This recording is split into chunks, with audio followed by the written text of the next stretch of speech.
Hello dear students, आज के इस सेशन में हम एचसीएफ डायग्राम के बारे में दोस्तों सीखने की कोशिश करेंगे। एचसीएफ डायग्राम एस्कोला 1915 में दोस्तों इसके बारे में एक थ्योरी प्रपोज किए गए थे, क्योंकि आपको ही पता है जितने भी मेटामॉर्फिक सिस्टम होते हैं, जितने भी दोस्तों मेटामॉर्फिक सिस्टम आपको देखने को मिलेंगे, वहाँ से 9 से 10 ही मेजर एलिमेंट आपको देखने को मिलेंगे। इसका मतलब जितने भी मेजर एलिमेंट होते हैं यहाँ पे जो ये सब मिलके दोस्तों कंपोनेंट बनाते हैं बहुत ही कम हो जाता है। अगर जनरली देखेंगे तो मेजर एलिमेंट मतलब जितना कंपोनेंट भी उतना देखने को मिलेगा कोई भी मेटामॉर्फिक सिस्टम में। तो कंपोनेंट का डेफिनेशन अगर बताना चाहूँगा, आप इग्नियस में पढ़ भी चुके हो। Component, this is the minimum number of substance, minimum number of substance required to define the composition of the rock। Okay, कहने का मतलब यही है दोस्तों, कोई भी सिस्टम या कोई भी मेटामॉर्फिक रॉक का दोस्तों अगर उसका कंपोजिशन को अच्छे से आप स्टडी करेंगे तो जितने भी वहां पे डिफरेंट कॉन्स्टिट्यूएंट मिल रहे हैं दोस्तों, उनको हम क्या बोलेंगे दोस्तों?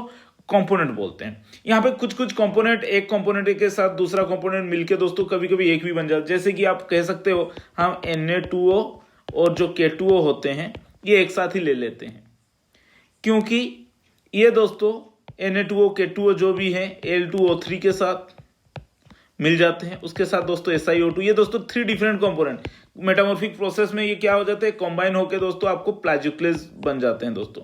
प्लाजियोक्लेज मिनरल मिल जाता है और ऑर्थोक्लेज मिलता है। तो ये दोस्तों हम रिड्यूस कर देते हैं कंपोनेंट को। तो डायग्राम को, मेटामॉर्फिक सिस्टम को बहुत ही आसान बनाने के लिए दोस्तों हम क्या करते हैं दोस्तों कि कंपोनेंट को रिड्यूस करना पड़ता है।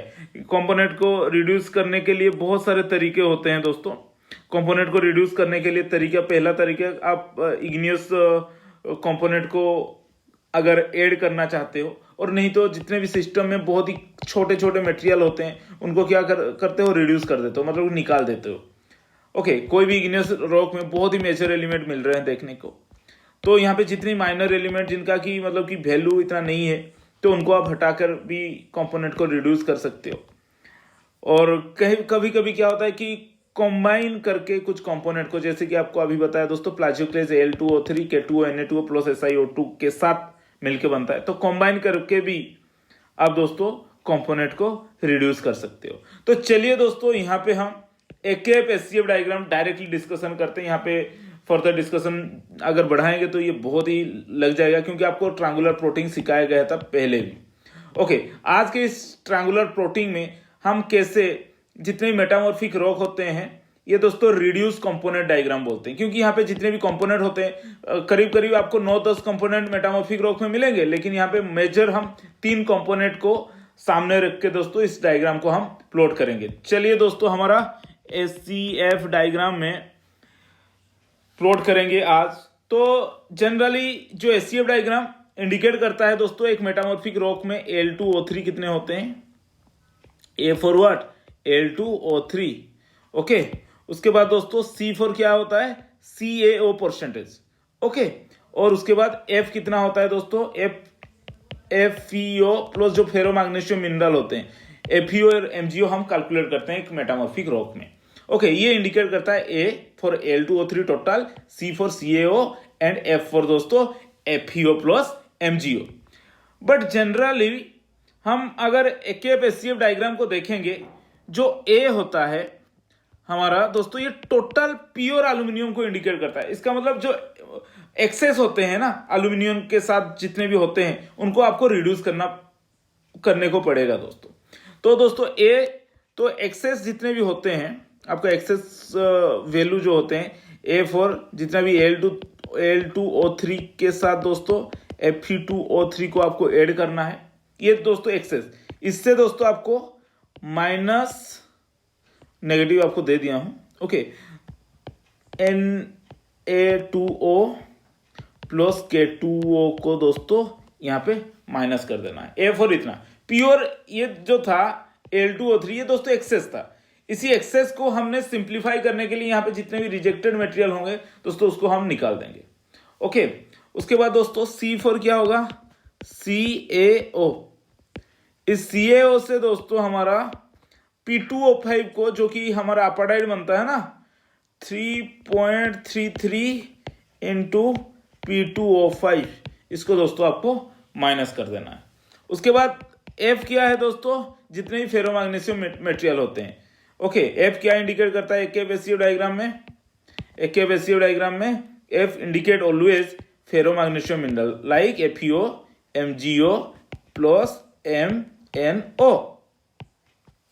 तो यहाँ पे जो अगर हम पैरामीटर ले जाएंगे दोस्तों, मतलब कि A का परसेंटेज कितना है एक रॉक में दोस्तों, Al2O3 कितना है और कैल्सिक कितना है, तो कैसे हम निकालेंगे। तो पहले हम A plus C plus F को ऐड कर देते हैं टोटल, वहां से दोस्तों A का परसेंटेज निकल जाएगा। तो टोटल का वैल्यू कैसे हम कैलकुलेट करेंगे दोस्तों, यहाँ पे टोटल हो जाएगा, total material constituent A plus C plus F, मतलब कि एल्यूमिनियम कितना है, ये कैल्सिक कितना है दोस्तों, फेरोजीनियस मटेरियल कितना है, ये टोटल हो जाएगा। तो अगर एक रॉक में दोस्तों ओनली हमें Al2O3 मिल रहा है, तो Al2O3 का कैसे हम परसेंटेज हम निकालेंगे दोस्तों। Al2O3 इज इक्वल टू ये जो टोटल यहाँ पे जितने भी मटेरियल हैं A plus C plus F, Al2O3 किसको इंडिकेट करता है, और A का परसेंटेज आप ये कर लीजिए, A यहाँ से आप निकाल सकते हैं A का वैल्यू, ये देखिए दोस्तों। तो हम यहाँ पे Al2O3 का परसेंटेज अगर निकालना चाहेंगे, A by A plus C plus F multiply by 100 ही होगा। ओके, तो ये उसका दोस्तों वैल्यू। अगर आप C का वैल्यू निकालना चाहते हैं और CA का परसेंटेज निकालना चाहते हैं, तो ये सपोज ले लीजिए दोस्तों, टोटल CaO का percentage is equal to total by CaO। Okay, CaO जितना भी होगा दोस्तों इनटू मल्टीप्लाई बाई 100। तो हम यहाँ पे इसको ट्रायंगुलर प्लॉटिंग कैसे करेंगे, और मैं आपको एग्जांपल भी दूंगा। तो पहला काम क्या है दोस्तों, पहला आपको वैल्यू लिखना है। पहला आपको क्या पता था, A कैसे कैलकुलेट होता है, मतलब कि Al2O3 कैसे कैलकुलेट होता है दोस्तों, यहाँ पे लिख लीजिए Al2O3 plus Fe2O3 minus Na2O plus K2O। Okay, इनका वैल्यू लिख देना है। B का वैल्यू कितना, सॉरी C का वैल्यू क्या है दोस्तों, CaO minus 3.33 P2O5 plus F का मतलब क्या है दोस्तों, FeO plus MgO plus MnO। तो यहाँ पे दोस्तों आपको सबका वैल्यू लिख लेना है। टोटल कैसे कैलकुलेट करेंगे, total is equal to A छोटा है AC, उसके बाद दोस्तों F टोटल है। तो अभी Al2O3 का परसेंटेज कैसे होगा दोस्तों, Al2O3 का percentage is equal to A by total multiply by 100। CaO का परसेंटेज आप अगर निकालना चाहते हैं, ये C का वैल्यू अगर आप निकालना चाहते हैं, C by total multiply by 100। F मतलब कि FeO MgO, मैं यहाँ पे F लिख रहा हूँ, F is equal to F by total multiply by दोस्तों 100। अगर ऐसा आपका वैल्यू जो भी आएगा, यहाँ पे परसेंटेज में आपको वैल्यू मिलेगा दोस्तों। मैं यहाँ पे कैलकुलेट करके दिखाने की कोशिश करूँगा। देखिए एक एग्जांपल अगर हम यहाँ पे लेंगे दोस्तों, तो ये देखिए दोस्तों, एग्जांपल में व्हाइट कलर की पेन में यहाँ पे छोटा सा लिख रहा हूँ दोस्तों। आपका एग्जांपल होगा MgFeSiO3, ये दोस्तों आपका एग्जांपल है। तो यहाँ पे अगर इसको हम तोड़ देंगे तो क्या होगा, आपका FeO आएगा प्लस MgO आएगा दोस्तों। ओके, उसके बाद आपका आएगा SiO2 आएगा। SiO2 का काम हमारा कुछ नहीं है, लेकिन हमें यहाँ पे देखना है कि A कितना है दोस्तों। ये FeMg SiO2 में एल्यूमिनियम है क्या, A का वैल्यू यहाँ पे आप देखिए, एल्यूमिनियम है क्या, नहीं है दोस्तों, 0, डायरेक्ट ही लिख सकते हैं दोस्तों। ओके, अगर नहीं है तो C कैल्शियम है क्या, यहाँ पे दोस्तों कैल्शियम है क्या? नहीं ना, तो कैल्शियम नहीं है तो सी विल बी 0। फिर से देखिए दोस्तों FeO है क्या? हाँ, FeO एक है दोस्तों। ओके, टोटल है कितना FeO दोस्तों? F का मतलब 1। ओके, तो इस रॉक में हम प्लॉटिंग करने के लिए कैसे करेंगे दोस्तों? टोटल अगर हम निकालेंगे, total is equal to A plus C plus F will be क्या हो जाएगा? 1। तो अगर हम यहाँ पे ए का परसेंटेज हम यहाँ पे निकालेंगे, एल्यूमिनियम कंटेंट मतलब कि FeMgSiO3 में अगर हम निकालेंगे तो दोस्तों ए का परसेंटेज अगर हम निकालने की कोशिश भी करेंगे तो A/1 मतलब टोटल ए कितना है दोस्तों? 0 है। Okay, multiply by 100 will be 0% आएगा। सी कितना आएगा दोस्तों? वो भी दोस्तों 0%। और एफ कितना है दोस्तों? एफ का value 1/1 multiply by 100 will be 100%। Okay, तो ऐसे आप दोस्तों ट्रायंगुलर प्लॉटिंग आप कर सकते हैं। मैं यहाँ पे और एक एग्जांपल लेना चाहूंगा। देखिए एचसीएफ डायग्राम में क्वेश्चन लिख रहा हूं, Ca2 Mg Fe5 Si8 O22 OH2 metamorphic में बताया गया था इनिशियली में, जो कि नेग्लिजिबल कंपोनेंट होते हैं उसको आपको रिड्यूस करना है। आपको एक एचसीएफ डायग्राम अगर ड्रॉ करना है दोस्तों, एल्यूमिनियम Al2O3 निकलना है कितना है। ओके, वैसे तो मॉलिक्यूलर अगर वेट दिया गया है तो आपको आसानी से निकल जाएगा दोस्तों, फिर भी यहाँ से भी निकल जाएगा दोस्तों। Al2O3 निकलना है। C4 दोस्तों CaO अगर प्रेजेंट है तो कर देंगे। F का मतलब FeO और MgO, FeO plus MgO, MgFe कितना है यहाँ पे निकलना है। तो चलिए दोस्तों यहाँ पे देखते हैं इस डायग्राम में। ये दोस्तों 2CaO हो जाएगा, 2CaO plus 5 MgO FeO plus आपका सिलिका 8 SiO2। ओके, उसके बाद जो ऑक्सीजन रेस्ट हो जाएगा उसको छोड़ दीजिए। तो अगर इसी डायग्राम को हम प्लॉट करेंगे, क्या किस में प्लॉट करेंगे दोस्तों? एल्यूमिनियम कितना है, Al2O3 कितना है, CaO कितना है दोस्तों, और F कितना है, FeO कितना है। तो यहाँ पे FeO आप 5 लिख सकते हैं दोस्तों, यहाँ पे 5। CaO कितना होगा दोस्तों? 2 लिख सकते हैं आप यहाँ पे 2। एल्यूमिनियम है क्या यहाँ पे? नहीं है दोस्तों, 0 लिख लीजिए। तो यहाँ पे टोटल कितना हो जाएगा? टोटल आपका हो जाएगा दोस्तों 7। तो इस यहाँ पे अगर आप कैलकुलेट करना चाहते हैं इस रॉक में दोस्तों Al2O3 कितना है, तो कैलकुलेट कैसे करेंगे? Al2O3 का मतलब कि ए का मतलब यहाँ पे 0 by total 7 multiply by 100 will be 0। तो यहाँ पे CaO कैलकुलेट कर लीजिए। CaO कितना है? 2/7 मल्टीप्लाई बाई 100 विल बी आपका आंसर कितना आएगा दोस्तों? आंसर करीब 28.57% आएगा दोस्तों। और अगर FeO के बारे में जानना चाहते हैं, 5 है दोस्तों यहाँ पे, तो 5/7 मल्टीप्लाई बाई 100 विल बी आपका आंसर जो आएगा 71.43% ही आएगा। तो इसको आप अगर ट्रायंगुलरली प्लॉट भी करेंगे तो ये दोस्तों ये आपका ट्रायंगुलर डायग्राम है। ये आपका A C F। Okay, aluminium यहाँ पे दोस्तों 0 है। एल्यूमिनियम क्या है दोस्तों आपका? यहाँ पे 0 है। ये दोस्तों CaO कितना है? 28.57।